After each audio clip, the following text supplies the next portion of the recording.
केजरीवाल जी थे, हाँ थे, और क्या। हाँ मतलब वैसे वाले नहीं थे। हाँ भाई साहब 12 साल से एक ही काम था, सुबह सुबह उठते थे एक ही। कल भी मेरे सपने में आए थे, मेरे सपने में सारे नेता रोज आते हैं, अभी भी आ रहे हैं लगातार। केजरीवाल जी तो बहुत आए, आपको पता है, वो तो मेरे सपने में ही बैठे रहते थे। भाई साहब कल सपने में आए थे, मैंने कहा सर दिल्ली में आप हार गए तो अब क्या कहना चाहते हो आप दिल्ली वालों को। जो उन्होंने जवाब दिया, मैं शुरू हो रहा हूं, मुझे शुरू करना, सुन के बताना, बस आनंद आएगा बहुत। मैंने पूछा सर क्या हुआ। आज मैं आईपी एक्सटेंशन के सामने अपना पश्चाताप करना चाहता हूं। अच्छा, सारी दिल्ली के सामने पश्चाताप करना चाहता हूं और एक बात कहना चाहता हूं बिंदल साहब के सामने। अगर मैंने कोई घोटाला कर दिया और अभी साबित नहीं हुआ है, अगर कोई घोटाला साबित हो जाए, अगर कोई करप्शन साबित हो जाए, सबके सामने कह रहा हूं सरेआम फांसी दे देना मनीष को।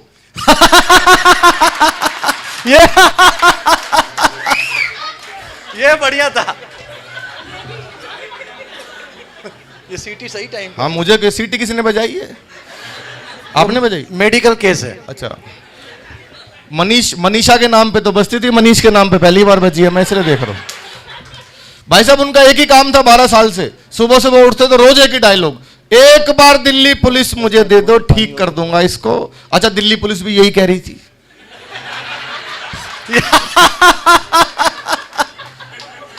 तो मैं नेताओं की मिमिक्री करता हूं। आइए सबसे शुरू करते हैं। सबसे पहले कहां से शुरू करें? केजरीवाल, ट्रंप से। ट्रंप ज्यादा दिन का है नहीं वैसे, मैं बताऊं तो मैं इन्वेस्टमेंट वहां करूं जहां पे कुछ फायदा हो।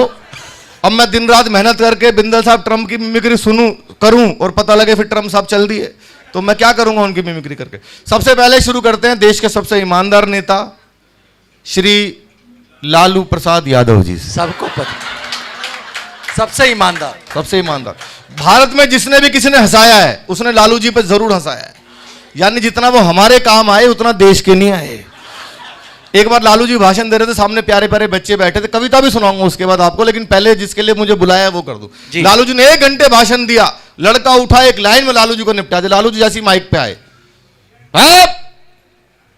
नरेंद्र मोदी, नरेंद्र मोदी, भाइयों बहनों अच्छा दिन, नरेंद्र मोदी कब अच्छा दिन आएगा, कब। नीचे से एक लड़का उठा, बोला जी 9वीं फेल आपका लड़का डिप्टी सीएम बन गया था और कितने अच्छे दिन लोग। वाह क्या बात है, वाह वाह वाह।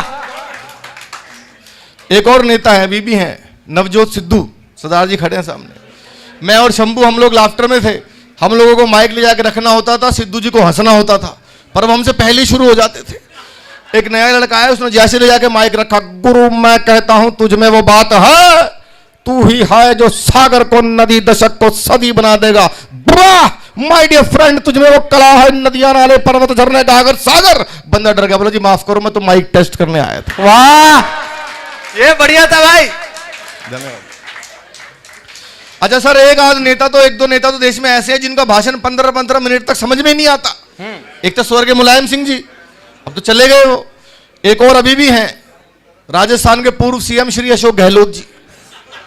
भाई साहब समझ में नहीं आता। अभी पिछले दिनों उनसे पत्रकारों ने पूछा जी राजस्थान में क्या हुआ, ये कोई हमारे राजस्थान के अंदर हमारे राजस्थान के अंदर जयपुर शहर की जो हम बात बताते हैं, दिल्ली के जाके सुनेरी से मिलके, राहुल से मिलके आके वापस जब आते तो बोले आप तो हारोगे। कुछ समझ में आया, थोड़ी टीवी की आवाज तेज की मैंने, शायद अब समझ में आया, वो दोबारा शुरू हुए। ये हमारे राजस्थान के अंदर ये हमारी चली हुई आई जाके राहुल से मिलके जब आते हैं, उसके बाद जब सुनेरी से मिलके वापस जाते तो बताते आप तो हारोगे। अब आप समझ गए होंगे वो क्यों हारे। अब एक तो मिमिक्री की मैं आपको एक्सक्लूसिव सुनाता हूं। अब आप सब लोग सेट हो गए हैं, अपनी अपनी जगहों पर बैठ गए हैं, जो अपने शायद कभी किसी कलाकार के मुझे सुनी हो, मां सरस्वती की कृपा हुई। एक ऐसी मिमिक्री है भारत के रक्षा मंत्री राजनाथ सिंह जी की मिमिक्री। पहले भी मैं आया था, एक बार मैंने की थी। राजनाथ जी की मिमिक्री मेरी बहुत पसंदीदा है। जब मैंने पहली बार आज तक पे की थी तो स्टैंडिंग ओवेशन मिली थी मुझे। आपको लगे कि भारत के रक्षा मंत्री परंपरा के 150वें काव्य गोष्ठी के उपलक्ष्य में आ गए तो मुझे बताना। देखना सर, जब राजनाथ जी लोकसभा में भाषण देते जी, अध्यक्ष महोदय, वाह तालियां बजनी चाहिए थी।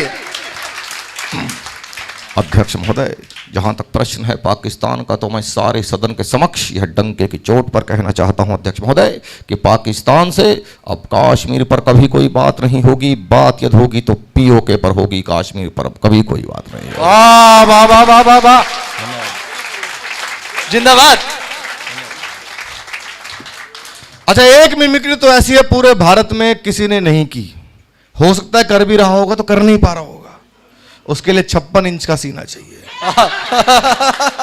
अमित शाह जी की आवाज मेरी बहुत पसंदीदा मिमिक्री है। जब भी मुझे मौका मिलता है कहीं टीवी पर भी तो मैं हर जगह उसको करता हूं। आजकल मेरी बहुत फेवरेट मिमिक्री है। उनका 2 रूप दिखाता हूं। पहला वो जब यहां पर आपसे वोट मांगने आते, आपने सबने उनको वोट मांगते हुए सुना है, आपको आंख बंद करके लगे कि भारत के लोकप्रिय गृह मंत्री आ गए तो मुझे बताना। दूसरा, वो इस गोष्ठी में आते तो आपसे कैसे बात करते, देखना जब वो रैलियों में वोट मांगते हैं। देखिए, मंच के सामने मौजूद बुजुर्गों, एक मिनट बीच में नहीं, रुको 1 minute. White T shirt 1 minute रुको। मंच के सामने मौजूद बुजुर्गों, माताओं, बहनों और मेरे जिगर के टुकड़े जैसे युवाओं, मैं आपको बहुत शुभकामनाएं देता हूं और इतना ही कहना चाहता हूं, ये राहुल बाबा कहते हैं इनको विकास दिखाई नहीं देता है। राहुल बाबा, आपको कभी विकास दिखाई नहीं देगा, आपकी आंखों पर तो इटालियन चश्मा चढ़ा है। इटालियन। वाह वाह वाह वाह वाह, जिंदाबाद। तो मेरे साथ दोनों हाथों को उठाइए, उठाइए, संकल्प की मुट्ठी बीचिए और पूरी ताकत से प्रचंड आवाज में बोलिए, भारत माता की। धन्यवाद। वो यदि यहां पर आते तो आपसे कैसे बात करते हैं अमित शाह जी? देखो भाई, परंपरा गोष्ठी वालों, आईपी एक्सटेंशन के लोगों, मैं आपको इस गोष्ठी के 150वें जन्म दिवस की हार्दिक शुभकामनाएं देता हूं और इतना ही कहना चाहता हूं, जितने भी लोग यहां पर हैं और तालियां नहीं बजाएंगे उनको हम देखेंगे।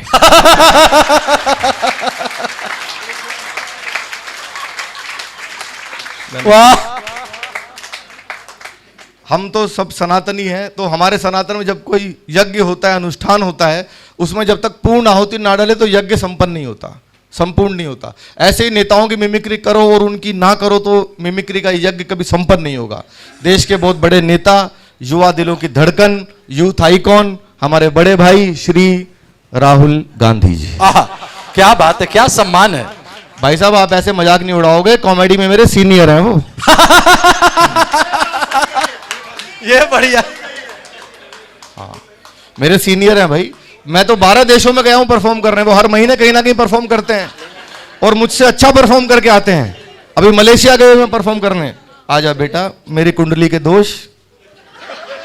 हाँ, ये मेरी कुंडली में लिखे हुए हैं विघन। राहुल जी का नाम लो और कुछ विघन ना आए तो ऐसा कैसे हो सकता है? आज मेरा सम्मान करोगे क्या भाई साहब? आज सूखा सूखा इसी पे रख। हाँ चलो। हाँ, मेरा थोड़ी है, मिमिक्री का है, भाई साहब ने बता दिया।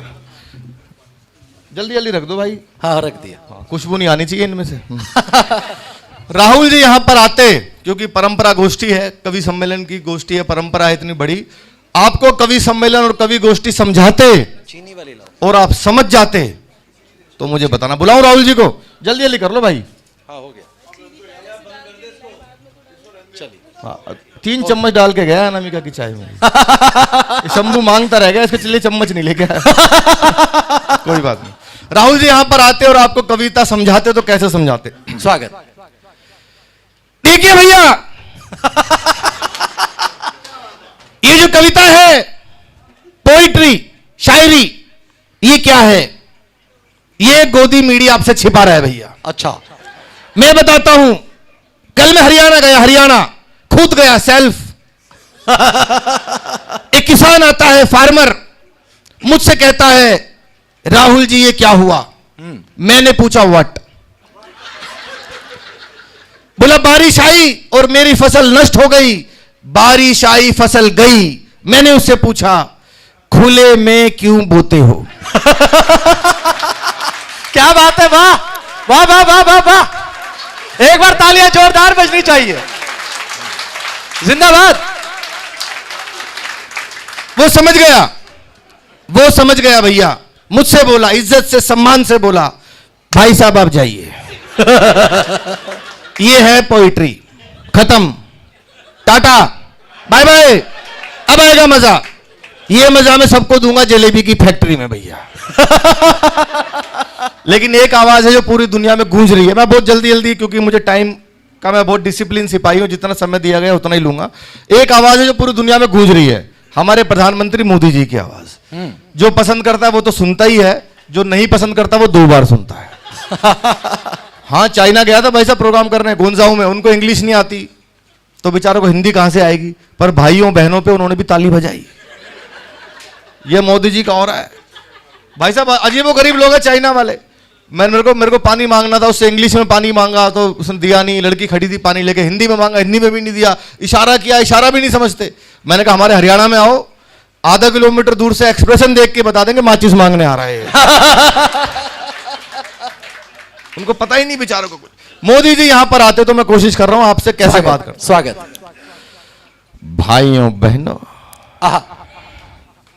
मेरे देश में और देश की राजधानी दिल्ली में और दिल्ली के आईपी एक्सटेंशन में, आईपेक्स भवन में परंपरा की 150वीं गोष्ठी है। तो मैं मेरी और 135 करोड़ भारतीयों की तरफ से आपको शुभकामनाएं देता हूं। वाह वाह वाह, शानदार कार्यक्रम चल रहा है जी। दीपक सैनी प्रस्तुति दे रहे हैं।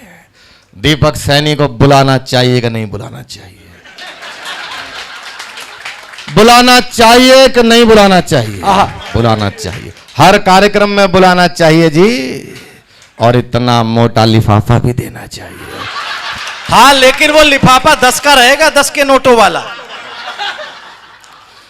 अगर ये 10 की गड्डी है तो आज रात से बंद।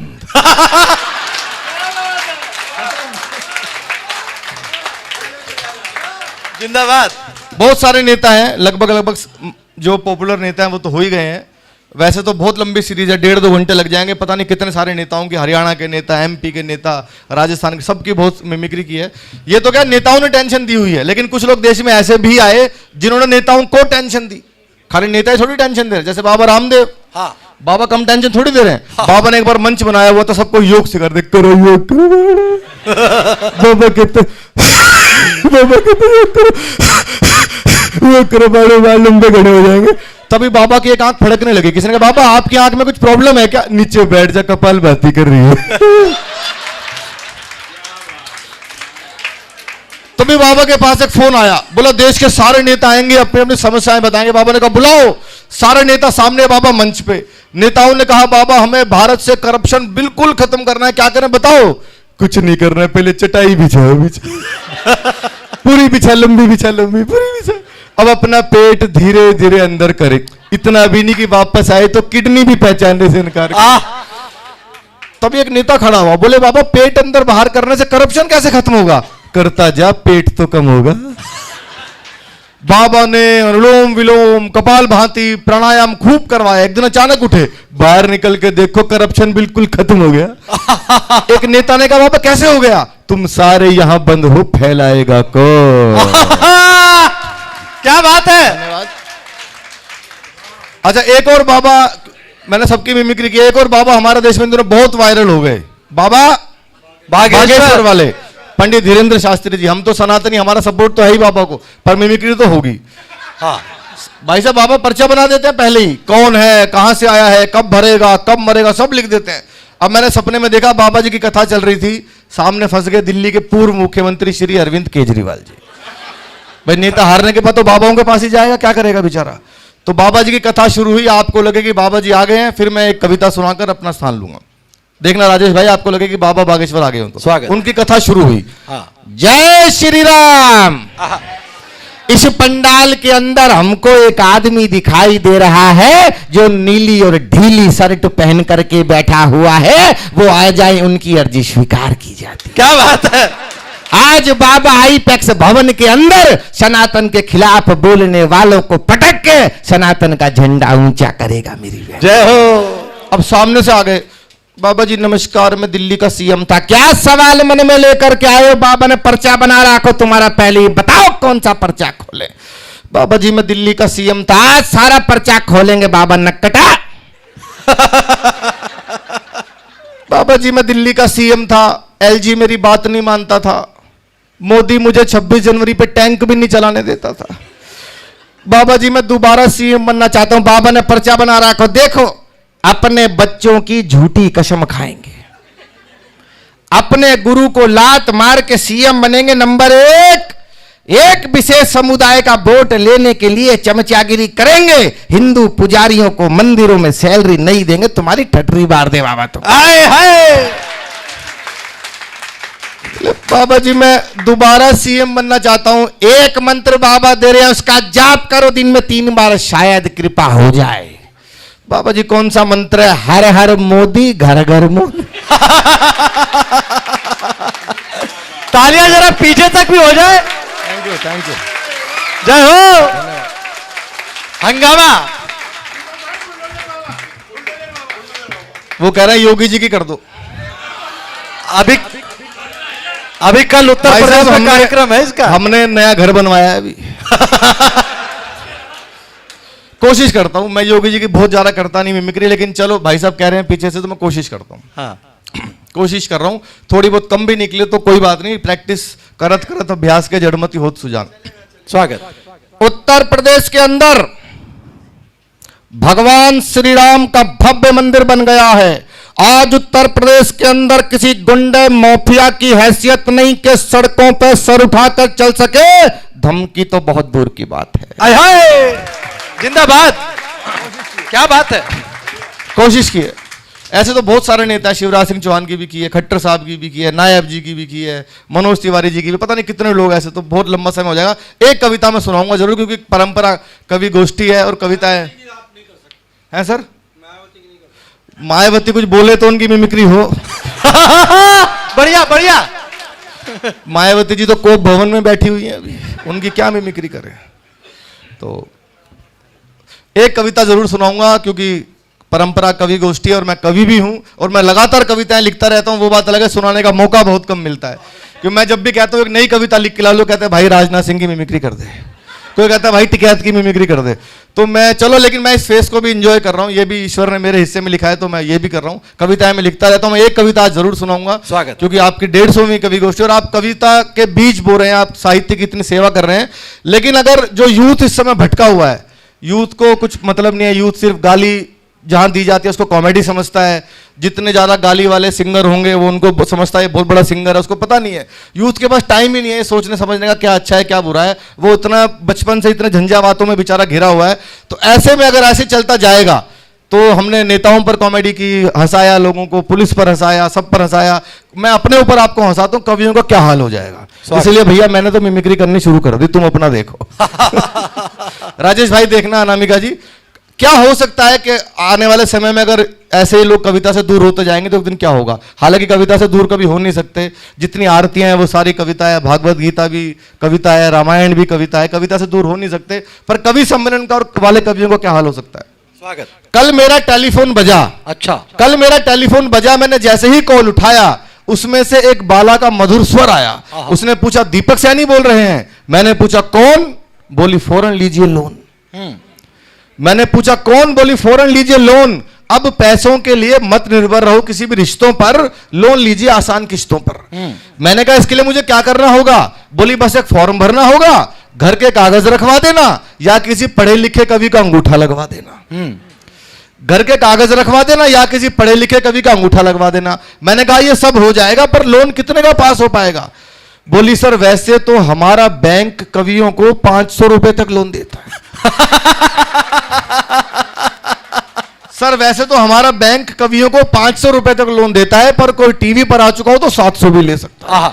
मैंने कहा जी मैं टीवी पर आता हूं, अनेक कार्यक्रमों में जाता हूं, मेरा 700 रुपए का लोन पास करा दो। बोली गारंटी किसकी? मैंने कहा शंभू जी की। बोली सर इनकी तो खुद ही राह भटकी पड़ी है, 300 रुपए लिए थे, 50-50 की 3 किस्त अटकी पड़ी है। मैंने पूछा राजेश अग्रवाल जी की चलेगी? बोली सर हमारा बैंक इतना रिस्क नहीं ले सकता। राजेश जी ने शंभू की दी हुई है।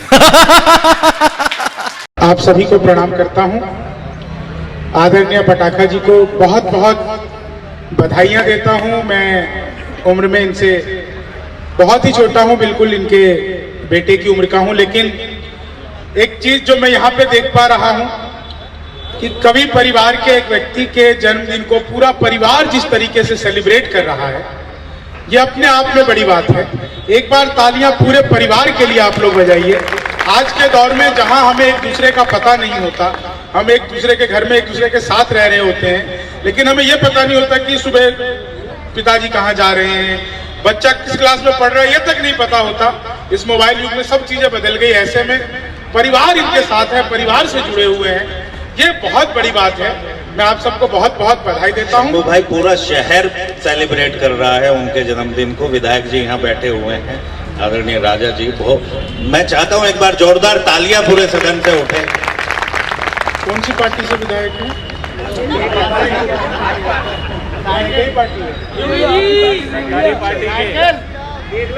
भाई साहब देखो, मैं तो बिहार से आया हूँ, वहाँ कोई पार्टी नहीं होती।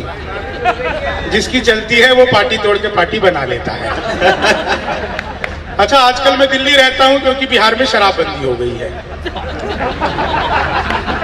4 लाइनें सुनाता हूँ, आनंद लीजिएगा। आप सब मुझे लगातार लपेटे में नेताजी में सुनते रहे हैं।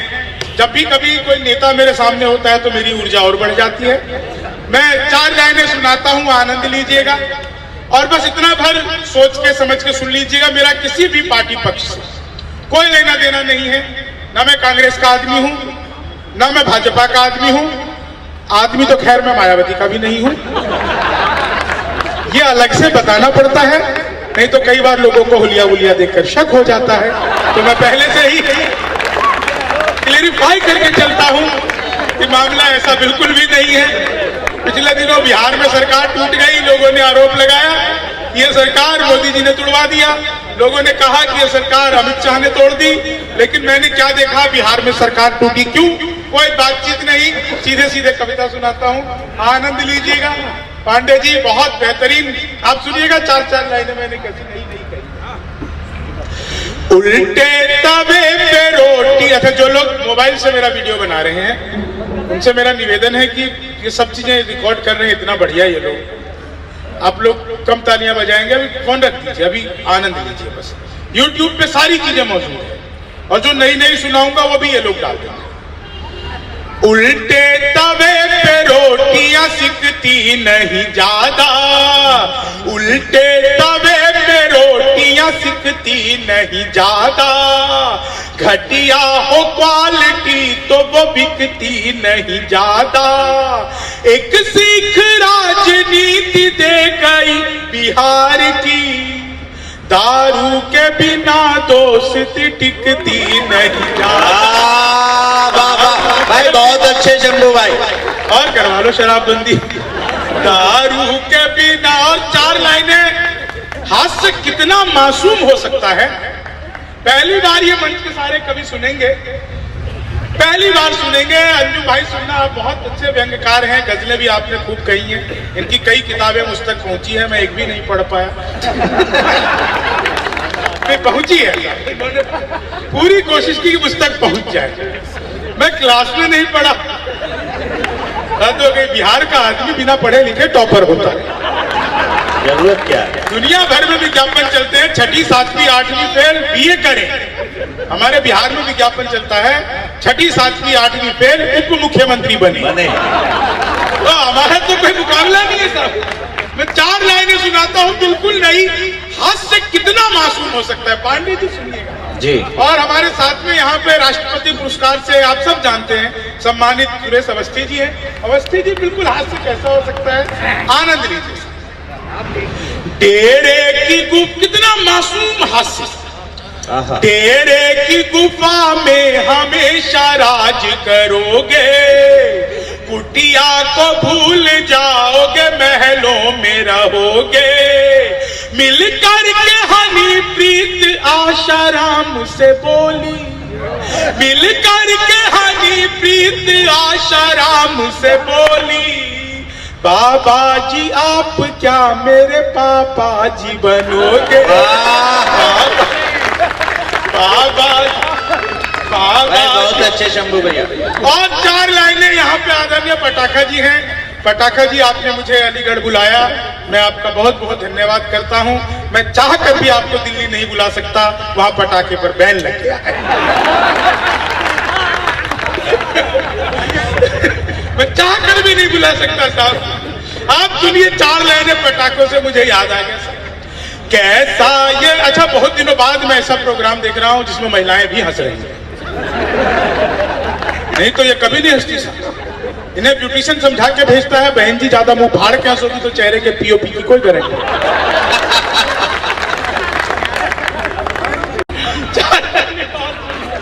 आनंद लीजिए। अच्छा धीरे धीरे लोगों को समझ आ रही है, ये बात ही ऐसी है सब, उम्र दराज सी बात है। 4 लाइनें और सुनिए। आपके आनंद के लिए पढ़ता हूं। हादसे का कभी हूं, मैं ज्यादा टेंशन लेता नहीं। पिछले दिनों नोटबंदी का त्योहार जिसकी पहली बरसी अभी आने ही वाली है, हम लोगों ने मनाया, आप लोगों ने अपने अपने तरीके से देखा। एक कवि ने उसका आनंद लिया, 3री लाइन पे आप लोग जुड़ जाएंगे, 4थी लाइन पे आपको मजा जी। इसका मतलब ये नहीं बाकी की 2 लाइनें बेकार है। मैं बिहारी हूं, मूर्ख नहीं। बिहार का आदमी अद्भुत होता है। मुझे तो यहाँ अलीगढ़ में आके पता लगा यहाँ भी बहुत बिहारी हो। सर इसमें बिहारियों की कोई गलती नहीं, आप लोगों का सारा कसूर है। आप लोग बड़े बड़े पांडाल लगाते हो, कीर्तन मंडली बुलाते हो, फिर भजन करवाते हो, राधे राधे जपो चले आएंगे बिहारी, राधे राधे जपो चले आएंगे बिहारी। अब कलयुग में वो बिहारी तो आ नहीं सकते, हमें ट्रेनों में ठुस ठुस के आना पड़ता है। ठुस ठुस के भाई बहुत अच्छे। मैं बता रहा हूँ साहब, मैं तो इलेक्ट्रॉनिक शॉप पे गया, मैंने पूछा कि टीवी कितने का दे रहे हो, बोले बिहारियों को नहीं देते। मैंने कहा तुझे कैसे पता लगा, निकल। अगले दिन सूट बूट में, मैंने कहा ये टीवी कितने का दे रहे हो, बोले तुझे कल भी मना किया था। अगले दिन अपन भी बुर्का में, मैंने कहा भैया ये टीवी कितने का दे रहे हो, बोले भाई साहब आपको तो 2 दिन से मना कर रहा हूँ। मैंने कहा मत दे, ये बता तुझे पता कैसे लगता मैं बिहारी हूँ। बोला बेटा जैसे तू टीवी कह रहा है वो माइक्रोवेव है। ये जो माइक्रोवेव को टीवी बताने का कॉन्फिडेंस बिहार लेके आया। दुनिया में सबसे ज्यादा ईमानदार नेता कहीं को होता तो हमारे बिहार के आदरणीय लालू प्रसाद यादव, जिस जेल का उद्घाटन किया खुद उसमें जाकर बंद हुए।